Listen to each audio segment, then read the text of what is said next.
Also, this is a famous thing. I believe this is like the Trevi Fountain remake or something. Should we try to get a trick in front of it?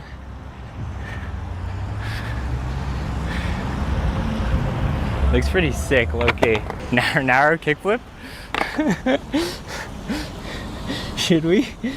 Imagine I fall in. I don't have any change of, I mean, I do have change of clothes, I guess.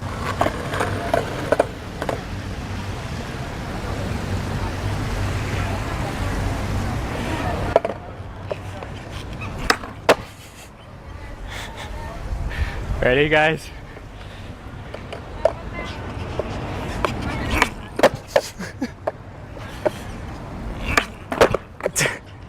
All right, I'll take that. Thank you.